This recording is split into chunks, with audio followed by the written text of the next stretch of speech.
Racing jargon, complicated, right? We're here to explain.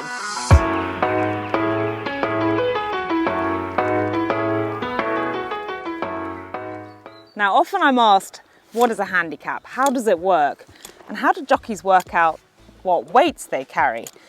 It's quite a complicated subject, but I'm going to do my best. A jockey might have multiple rides in a day. Say we're Sheen Murphy and we're riding at Newmarket, and in different races we've got different weights. Sometimes they're handicapped, sometimes they're not. But he might be riding anywhere between 8 stone and 9.5 stone, say, on the day. He obviously needs to be at his lightest to ride the lightest weighted horse that day. So he needs to be under 8 stone, and then him and the saddle and everything else that goes on the back of the horse needs to make up the rest of the weight. That's where the process of weighing out comes in. In the paper, it will say a Sheen Murphy 8 stone, for example. He needs to be somewhere under 8 stone, and then his saddle and everything else adds up to the correct weight. He sits on the chair. The clerk of the scale says, right, you're good to go. He gives the saddle and the rest to the trainer. The trainer then goes and puts it on the horse. That goes on first. It's a non-slip pad. And then the weight cloth will go on. Stand. Slivers of weight, of lead, go in there to make up the necessary weight. Saddle. Yes? Can you stand still, please? I don't know necessarily if these girths are going to fit him. A few too many years in retirement, George. Or we might just get there. That. And it does up.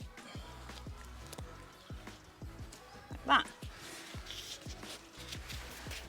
So that's all the equipment on the horse's back. That's what they go out to race in. Doesn't it look tiny? The small stirrups, they come down as the jockey's just about to get on.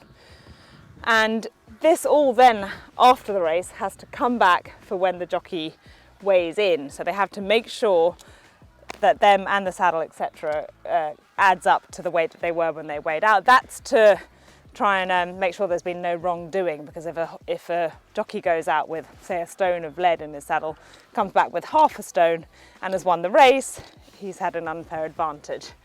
So it all takes a little bit of policing.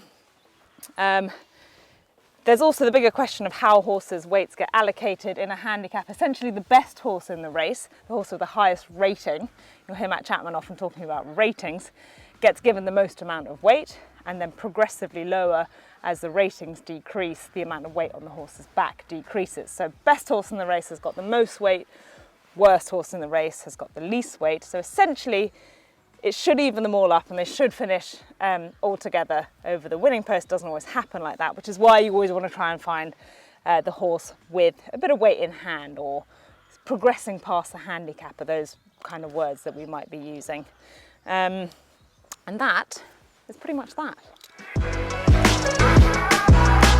If anyone's got any comments, thoughts, questions, leave me a message below.